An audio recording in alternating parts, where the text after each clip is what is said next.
उसमें भी बहुत अच्छी इनकम जनरेट हो सकती है। शहरों में देखेंगे, एक बार एक शादी प्रोग्राम में सजावटी काम करते हैं तो 40 से 50 हजार रुपया तक वो लोग कमाते हैं एक शादी, एक वेडिंग वर्क में। तो हम लोग क्यों नहीं कर सकते? हम लोग सब कुछ कर सकते हैं। थोड़ा हमको ललक होनी चाहिए, मार्गदर्शन मिलना चाहिए, हम क्या कर सकते हैं इसके बारे में जानकारी होनी चाहिए। तो माताएं बहनें आप लोग बहुत आगे बढ़ सकते हैं। हमारे रायपुर ज्यादा दूर मत जाइए, रायपुर में माताएं बहनें ई रिक्शा चला रही है, कारें चला रही है, उबर ओला जैसे बड़े बड़े कैब चला रहे हैं ऑनलाइन। तो ये सभी चीजें हम लोग कर सकते हैं। हमें आत्मविश्वास होना चाहिए अच्छे काम करने के लिए। और मैंने बताया इस ट्रेनिंग प्रोग्राम से हम लोग आगे बढ़ सकते हैं। उसके साथ साथ मैं बताना चाहूंगा, हमारे समाज के कम से कम ऐसे बच्चे, देखिए अभी 10वीं 12वीं का एग्जाम चालू हुआ है कल से, है ना। तो उन बच्चों को हमको गाइड करना चाहिए कि 10वीं 12वीं के बाद उनको क्या सब्जेक्ट लेके कैसे बढ़ना है, आगे बढ़ने।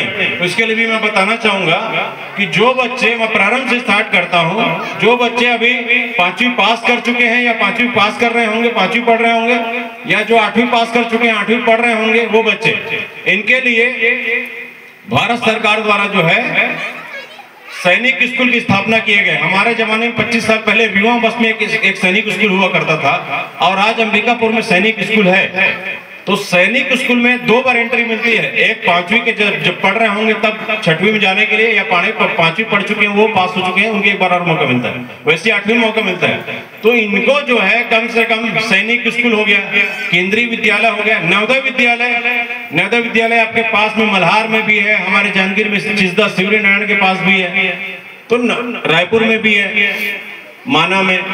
तो आपको नवोदय विद्यालय में, सैनिक विद्यालय में, केंद्रीय विद्यालय में और प्रयास विद्यालय में, ऐसे ऐसे जो विद्यालय है, और एक सैन्य महाविद्यालय देहरादून है, उसमें भी 6वीं के बाद और 8वीं के बाद एंट्री होती है। एक बार यदि हमारे समाज का बच्चा, लड़का हो या लड़की, एक बार उसमें परीक्षा पास करके यदि एंट्री हो जाता है, वो सीधे 12वीं तक पढ़ाई करता है। अब 12वीं तक रहना खाना ट्रेनिंग पूरा फ्री भारत सरकार की ओर से संवैधानिक अधिकार के तहत बाबा साहेब डॉक्टर भीमराव अम्बेडकर की कृपा से मिलता है। तो पढ़ने के लिए आपको जो है बुद्धि होनी चाहिए, पैसे की आवश्यकता नहीं है। बाबा साहब ने अपने संविधान में सारा चीज हमारे लिए, हम SC ST के लिए पूरा व्यवस्था कर दिया है कि हम लोग की खाने पीने, पढ़ाई लिखाई, सारा चीज व्यवस्था। तो यदि इसमें यदि प्रारंभ से हमारे बच्चों को उसमें हम लोग अच्छे से तैयारी करवा दें, हमारे साथ टीचर है, हमारे भाई साहब भी यहाँ जुड़े हुए, उगरे जी भी मेरे साथ यहाँ आए हुए हैं, मेरे ही क्षेत्र के हैं, जांजगीर चांपा जिले से हैं, और अभी यहीं आपके क्षेत्र में जॉब करते हैं, गुरुजी है, बालपुर में पोस्टिंग है। तो यदि हम सब लोग जो है बच्चों को सही गाइड करें, तो उनको प्रारंभिक शिक्षा के बाद यदि ये सभी जैसे सैन्य विद्यालय, केंद्रीय विद्यालय, सैन्य महाविद्यालय देहरादून, केंद्रीय विद्यालय है, प्रयास विद्यालय, ऐसे ऐसे विद्यालयों में यदि हमारे बच्चे जाने लगे तो 12वीं तक उनको रहना खाना ट्रेनिंग फ्री मिलेगा, अच्छे से पढ़ाई करेंगे। और पढ़ाई करने के बाद वो लोग सैनिक स्कूल में यदि जाते हैं तो कर्नल, लेफ्टिनेंट जनरल, ऐसे बड़े बड़े पोस्ट में नेशनल डिफेंस अकेडमी में सीधे सीधे उन लोग चयन हो जाते हैं। और ये चयन का आधार क्या होता है? केवल और केवल शिक्षा। इसीलिए बाबा साहब ने कहा है, एक रोटी भले कम खाओ लेकिन सबके सबको पढ़ाओ। पढ़ाना जरूरी है, पढ़ना जरूरी है। हम लोग आज बड़े बड़े वैज्ञानिक बन गए, ये गुरुजी बन गया तो भी पढ़ाई कर रहे हैं। मैं वैज्ञानिक बन गया, साइंटिस्ट हूँ भारत सरकार में, फिर भी मैं पढ़ाई करता हूँ। क्यों? क्योंकि शिक्षा ही हमारे जो है जीवन का आधार है, बेस है हमारे जीवन का। तो पढ़ाई की जो कल्पना है वो कभी खत्म नहीं होती है, वो चलती रहती सतत। लर्निंग टू बी कंटिन्यू, एक प्रोसेस है। इंसान जन्म से लेकर मृत्यु तक सीखता है और सिखा के जाता है। तो हमको सीखने में पीछे नहीं रहना है। ठीक है, 2 मिनट और बताऊं अच्छी बातें, सुनने को तैयार हैं हम लोग? तो 2 मिनट और। ये तो प्रारंभिक और माताओं बहनों के लिए मैंने ट्रेनिंग प्रोग्राम बताया जो फ्री में हमारे कृषि विज्ञान केंद्र में, आपके जिले के नजदीकी कृषि विज्ञान केंद्र कृषि महाविद्यालय है, रूरल SBI ट्रेनिंग सेंटर है, इसमें आपको रहना खाना ट्रेनिंग पूरा फ्री मिलता है। ये हो गई। अब इसके बाद मैं बात कर रहा था कि 10वीं के बाद क्या सब्जेक्ट का चुनाव करना है, ये बहुत महत्वपूर्ण है, इसी से हमारी जिंदगी बनती है। तो 10वीं के बाद आप याद रखिए, विज्ञान संकाय पढ़ते हैं तो आप वैज्ञानिक बन सकते हैं, डॉक्टर बन सकते हैं। उसके लिए आपको नीट की परीक्षा देनी पड़ेगी। नीट की परीक्षा जब देंगे तब आप डॉक्टर के लिए परीक्षा पास करते हैं। पहले प्री मेडिकल टेस्ट होता था PMT, अब पूरा भारत भर का सीधा एक एग्जाम होता है, नीट की परीक्षा होती है। वैसी आप जो है मैथमेटिक्स गणित लेके जब पढ़ाई करते हैं तो आप इंजीनियर बनते हैं, उसके साथ साथ आप कृषि इंजीनियर, कृषि अभियांत्रिकी में भी जा सकते हैं, कृषक अभियंता बन सकते हैं, कृषि अभियांत्रिकी में जा सकते हैं। ये एक बहुत अच्छा सब्जेक्ट है। सिंपल इंजीनियरिंग करने से कोई भविष्य नहीं है, लेकिन आप एग्रीकल्चर इंजीनियरिंग करते हैं तो कृषि विस्तार अधिकारी बन सकते हैं, प्रारंभिक तौर पे कृषि इंजीनियर बन सकते हैं, बड़े बड़े पदों में अभियंता के जैसे बड़े बड़े पदों में जा सकते हैं। यदि उसमें एमटेक कर लिए, पीएचडी कर लिए तो सीधे प्रोफेसर, लेक्चरर, साइंटिस्ट भी बन सकते हैं। तो समाज को इस दिशा में आगे बढ़ने की आवश्यकता है। दूसरा जो महत्वपूर्ण पहलू है वो है कि हमारे समाज के ऐसे बच्चे जो कृषि की पढ़ाई कर रहे हैं वो भी हमारे एग्रीकल्चर में प्री एग्रीकल्चर टेस्ट के जरिए, जो राज्य सरकार सीजी व्यापम के जरिए छत्तीसगढ़ व्यावसायिक परीक्षा मंडल के द्वारा जो परीक्षा लेता है उसमें प्री एग्रीकल्चर टेस्ट की जो है परीक्षा जो बच्चा पास करता है तो वो हमारे छत्तीसगढ़ के कृषि महाविद्यालय में पढ़ाई के लिए, अभी देखिए हर जिले में कृषि महाविद्यालय है। आपके बलौदाबाजार भाटापारा में भी हमारा एग्रीकल्चर कॉलेज है, जांजगीर में भी है, बिलासपुर में, हर जिले में हमारा 27 जो है आज के डेट में हमारे जो एग्रीकल्चर कॉलेजेस हैं। तो कहीं भी आप पढ़ाई कर सकते हैं। इसके लिए जो है मिनिमम विज्ञान संकाय, गणित संकाय से हो या कृषि संकाय से 12वीं पास किए हो, उनके लिए दो ऑप्शन है। पहला प्री एग्रीकल्चर टेस्ट जो व्यापम परीक्षा लेता है उसमें आपको पास करनी पड़ेगी। दूसरा ऑल इंडिया लेवल के जो अखिल भारतीय स्तर की जो परीक्षा होती है, जो आजकल Indian council of agriculture research, भारतीय कृषि अनुसंधान परिषद, इस परीक्षा को पास करेंगे तो आप भारत के किसी भी कोने में किसी भी कृषि विश्वविद्यालय में पढ़ाई कर सकते हैं। यदि उसमें आप मेरिट आते हैं, आजकल वो परीक्षा जो है एनटीए नेशनल टेस्टिंग एजेंसी लेती है, आईसीआर की परीक्षा जो है, यदि उसमें आप मेरिट आते हैं तो आपको बाबा साहब की कृपा से पढ़ाई के लिए स्कॉलरशिप भी मिलती है, छात्रवृत्ति मिलती है, पढ़ने के लिए पैसा मिलता है। तो हमको फोकस करना है सिर्फ पढ़ाई में, हमको ज्यादा से ज्यादा स्कॉलरशिप कैसे प्राप्त करनी है, हमको कैसे आगे बढ़ना है, ये हमारा जो ध्यान होना चाहिए। क्योंकि सामाजिक जनों, हमको जो आगे बढ़ देखिए अच्छा पढ़ा लिखा करने वाला वो गांव से भी कलेक्टर बन जाता है, प्राइवेट स्कूल से भी कलेक्टर बनते हैं, गवर्नमेंट स्कूल से भी कलेक्टर बनते हैं। तो पढ़ने लिखने वाला तो कहीं से भी कलेक्टर बन जाएगा। मेरे पढ़ाए हुए 3-4 बच्चे हैं जो अभी डिप्टी कलेक्टर बने हैं। मैंने अभी YouTube में उसका जो है वीडियो भी डाला हुआ है, आपको मैं बताऊंगा। मेरे पढ़ाए हुए 150 बच्चे भी कृषि विस्तार अधिकारी बने, अब भी बने कृषि विस्तार अधिकारी, जिनको मैंने पढ़ाई के लिए मार्गदर्शन दिया, पढ़ाया, उनको आगे बढ़ाया। मेहनत तो उनको ही करना है। एक गुरुजी होता है, टीचर होता है, या कोचिंग सेंटर में आप चले जाइए, वो आपको बताएगा कैसे आपको पढ़ाई करना है, कैसे तैयारी करना है, वो रास्ता ही बताएगा। चलना तो आपको ही है, तैयारी तो आपको ही करनी है, मेहनत तो आपको ही करनी है, तो सफलता भी तो आपको मिलेगी, तनख्वाह भी तो आप ही मिलेगी। हम लोग मांगने थोड़ी ना आएंगे, गुरुजी कोई मांगने थोड़ी आता है आपसे, नहीं आता, न कोई समाज का व्यक्ति आएगा। लेकिन यदि आप तरक्की करते हैं तो समाज का नाम होता है, गुरुजी का नाम होता है, इस गांव का नाम होगा। अगर इस धाराशिव से कोई कलेक्टर बनता है तो पूरा समाज का नाम होगा, पूरा गांव का नाम होगा, आपके जिले का नाम होगा। आपको एक बहुत महत्वपूर्ण है कि हमको पढ़ाई लिखाई करके ही आगे बढ़ना है। मैं देखिए आपके बीच क्यों आया उतना दूर से, कल राजभाषा साहब का कार्यक्रम था, मैंने वहां अटेंड किया।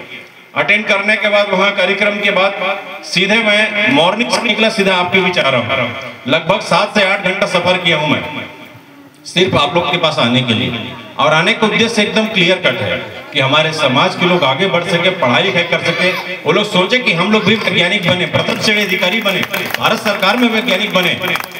आपको बता दूं कि देखिए कलेक्टर एसपी बनना बहुत आसान है, वैज्ञानिक बनना बहुत मुश्किल है, बहुत ज्यादा पढ़ाई करनी पड़ती है। कलेक्टर एसपी में तो उससे एक सीमित रहता है सिलेबस, आप पढ़ाई करके बन जाओगे। लेकिन विज्ञान एक ऐसा सब्जेक्ट है जिसकी असीमित है, कोई सीमा नहीं। तो आप लोग एग्रीकल्चर में पढ़ाई करें, आगे बढ़े, इसमें अच्छा स्कोप है, नौकरी चाकरी सब है। देखिए ग्रामीण कृषि विस्तार अधिकारी पूर्व आज से जो है 30 साल पहले, 25-30 साल पहले जब चले जाएं तो ग्राम सेवक जिसको कहा जाता था, उसके लिए खाली 12वीं की आवश्यकता पड़ती थी। आप पढ़े पुराने लोग हैं, आपको मालूम होगा कि आप लोग के जमाने के जो मित्र साथी जो ग्राम सेवक बने होंगे, आपके सहपाठी, आपके मित्र संगी साथी, वो लोग खाली 12वीं पढ़ के बने।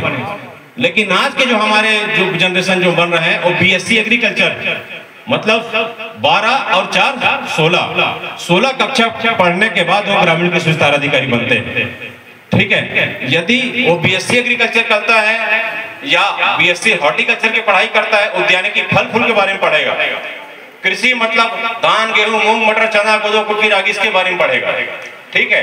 उसके साथ साथ जो साइंस के विद्यार्थी होते हैं वही लोग फिशरी साइंस में जाते हैं, फिशरी इंस्पेक्टर बनते हैं। आपके भी गांव में होगा, ब्लॉक में फिशरी इंस्पेक्टर। जब तालाब का आप किराया लेते हो गवर्नमेंट से तो उनसे अनुशंसा लेनी पड़ती है, तो फिशरी इंस्पेक्टर भी आप बन सकते हो।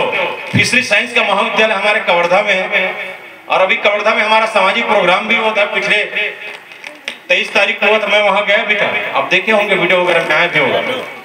तो मेरा एक सूत्रित कार्यक्रम कि समाज आगे बढ़े, हमारे बच्चे आगे बढ़े, गांव से बाहर निकले।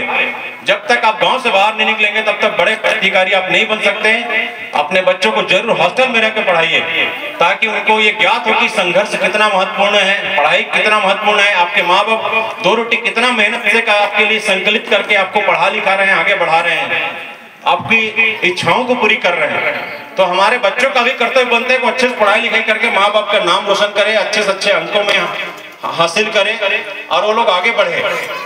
तो ये ज्यादा महत्वपूर्ण है। इसके साथ साथ यदि हमारे समाज के बच्चे कम से कम 10वीं 12वीं अगर पढ़ लिए हैं तो पॉलिटेक्निक में भी अच्छा करियर बना सकते हैं। एक सिंपल सा उदाहरण दो, पॉलिटेक्निक में यदि 12वीं बाद पॉलिटेक्निक कॉलेज में जा सकते हैं, उसकी भी एक परीक्षा होती है।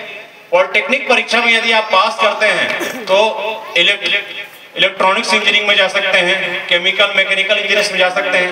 लोको पायलट का जो प्रशिक्षण भी पॉलिटेक्निक से होता है, तो ट्रेन का ड्राइवर भी बन सकते हैं, जिसको लोको पायलट कहा जाता है। तो लोको पायलट का भी तनख्वाह मालूम है, 2 से 2.5 लाख रुपए मिनिमम तनख्वाह रहता है उनका, 2 से 2.5 लाख रुपए। 12वीं के बाद 3 साल 4 साल पढ़ाई किए, ट्रेनिंग करिए। बिलासपुर में लोको पायलट का प्रशिक्षण केंद्र है। एससीसीएल के जरिए, बालकों के जरिए और भेल और सेल के जरिए जो हमारे संस्थान है, इनके माध्यम से भी बहुत सारे जो है स्कॉलरशिप निकलता है। इसके साथ साथ जो बहुत सारे जो अप्रेंटिस वगैरह की जो ट्रेनिंग है वो फ्री में साल भर का रहना खाना ट्रेनिंग बकायदा स्टाइपेंड भी आपको मिलता है। तो हमको इस पे फोकस करने की आवश्यकता है। तो यदि आप उसमें पॉलिटेक्निक में जाते हैं तो अच्छे से पढ़ाई लिखाई करने के बाद आप लोको पायलट बन सकते हैं, इंजीनियर बन सकते हैं। उसमें भी मानचित्रकार का भी नौकरी निकलता है, हमारे कृषि विभाग में भी मानचित्रकार की पोस्ट निकलती है, इंजीनियरिंग डिपार्टमेंट में भी निकलती है प्रक्षेत्र मानचित्र। तो ऐसे बहुत सारे पोस्ट हैं जिसमें आप लोग बड़े बड़े नौकरी में पदों में जा सकते हैं। यदि ये अगर नहीं कर रहे तो कुछ बिजनेस ही कर लीजिए, तो बिजनेस अच्छे से कर लीजिए। एक सिंपल सा मशरूम उत्पादन की ट्रेनिंग ले लीजिए। देख 10 बाई 10 के कमरे में हमारे यहाँ के स्टूडेंट ट्रेनिंग लेके, जितना आप 1 एकड़ खेत में लाख रुपए नहीं कमाते हो, हमारे स्टूडेंट, हमारे बीएससी एग्रीकल्चर के स्टूडेंट 2.5 लाख 3 लाख रुपया कमा रहे हैं, महीने में कमा रहे हैं। महीने में, मैं साल की बात नहीं कर रहा हूँ, महीने की बात कर रहा हूँ। 10 बाई 10 के कमरे में।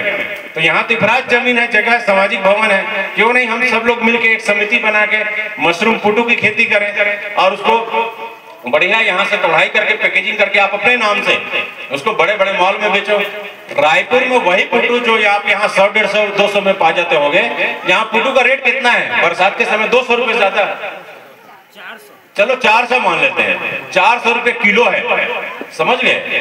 400 रुपए किलो।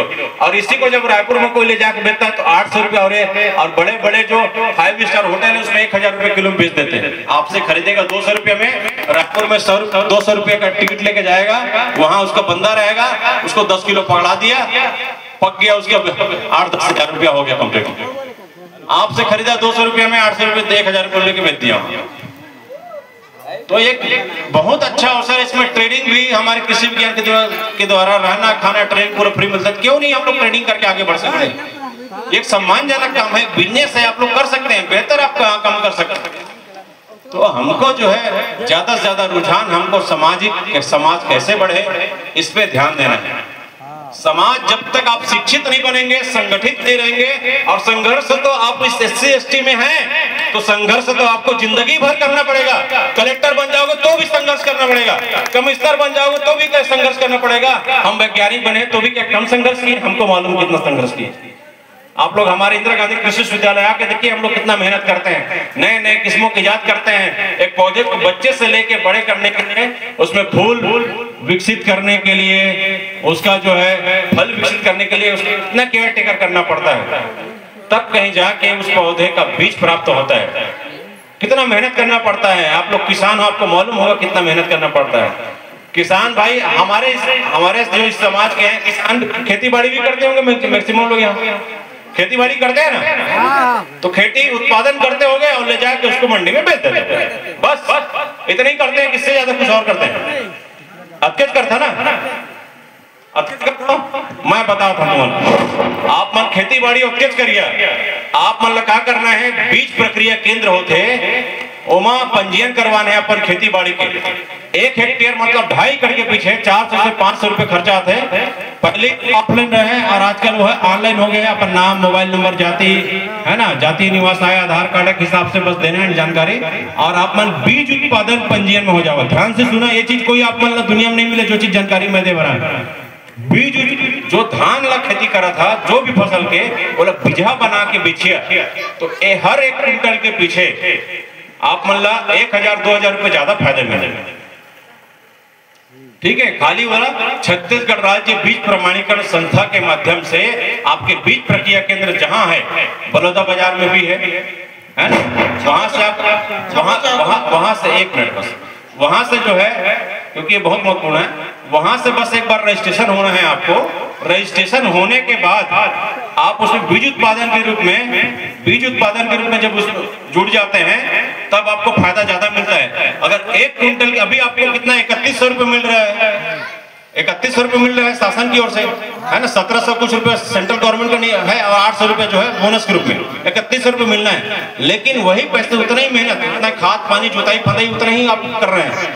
बीज उत्पादन कार्यक्रम में पंजीयन हो के आप खेती बाड़ी करते हैं, तो वो धान को बीज प्रक्रिया केंद्र जाके देंगे, तो बीजा ग्रुप में जब हो जाएगा तो वो आपका 32 रुपया।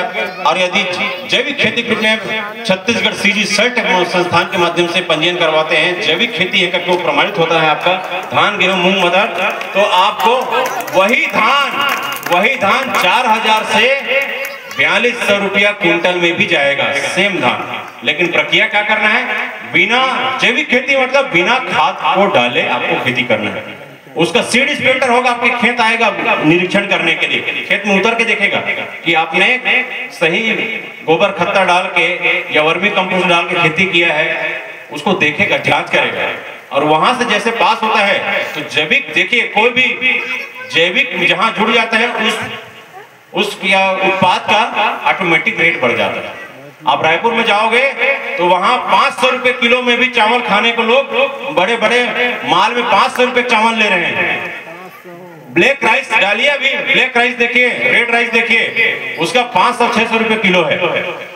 मित्रों, इस सभी कार्यक्रम में आप लोग जुड़ के फायदा ले सकते हैं। और लास्ट 1 मिनट और लूंगा, वो ये है कि आप लोग जो है दलहन के लिए हमारे जो कृषि विज्ञान केंद्र है उसमें माध्यम से पंजीयन हो जाइए। दलहन के लिए दाल वाली फसलों का पंजीयन करवाइए।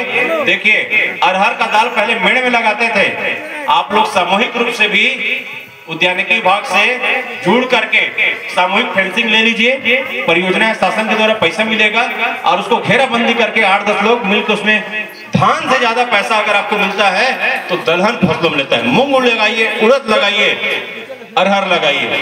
धान में मेहनत ज्यादा है, पैसा कम है। जितना आप लोग मेहनत करते हैं, पानी बर्बाद कितना होता है, लाखों लीटर पानी लगता है उसमें खेती बाड़ी करने के लिए। तो आप लोग जो है ये सभी प्रक्रिया से जुड़ के ज्यादा से ज्यादा फायदा ले सकते हैं। आप सभी ने मुझे जो सुना, जो समय दिया, इतना सम्मान दिया, इसके लिए मैं आप सभी को बहुत बहुत दिल से हार्दिक धन्यवाद देता हूं। आज के इस कार्यक्रम में आपने मुझे इतना सम्मान से मुझे बुलाया। आप सभी को, अपने सामाजिक जनों को मैं प्रणाम करता हूं। एक बार फिर से जयकारा लगाएंगे, प्रेम से बोलिए गुरु रविदास महाराज की, रविदास महाराज की। और एक छोटा सा रिक्वेस्ट, मैंने समाज को जागरूक करने के लिए एक YouTube चैनल बनाया है। आप लोग सभी मोबाइल रखे हैं, मोबाइल में कृषि जीवनस्य आधारम सर्च कर लीजिए, अब भी कर लीजिए। कृषि जीवनस्य आधारम सर्च करिए, उसमें देखिएगा मैंने अभी जो रायपुर आरंग में हमारे समाज का सम्मेलन हुआ था, संत रविदास जयंती कार्यक्रम आरंग में हुआ था, उसमें सामाजिक जनों को मैंने जागरूक किया, उसका वीडियो मैंने डाला हुआ है। इवन ये वीडियो भी हम उसमें पोस्ट करेंगे ताकि समाज के लोग ये सभी जानकारी को जान सकें, आगे बढ़ सकें। तो आपसे पुनः गुजारिश करूंगा, सभी अपने मोबाइल से कृषि जीवनस्य आधारम सर्च करिए, अभी करिए और उसको सब्सक्राइब करिए और इन सभी जानकारी को अपने सामाजिक जनों के पास उसके लिंक को शेयर करिए, तभी हम लोग आगे बढ़ सकते हैं। नहीं तो किसी के पास समय नहीं है कि मैं आपको ज्यादा से ज्यादा सुना सकूं या आपको मैं सुन सकूं, लेकिन ये टेक्नोलॉजी है, मोबाइल है, तो आप लोग इसके माध्यम से जुड़ सकते हैं। कृषि जीवनस्य आधारम सर्च कर लीजिए और उसमें सारी जानकारी मिल जाएगी। और खेती बाड़ी जो करते हैं तो आप लोग दवाई डालना है, किसी से कीड़ा लग गया, बीमारी लग गया, क्या दवाई डालना है, ऐसे होता है ना, क्या दवाई डालना है, तो आप लोग सूर्य नारायण जाओगे दवाई लेने के लिए, सरसीवा जाओगे दवाई लेने के लिए, सारंगढ़ जाओगे, तो हमने ऐप भी हमने तैयार कर लिया है। महोदय जी आइए सर, एक मिनट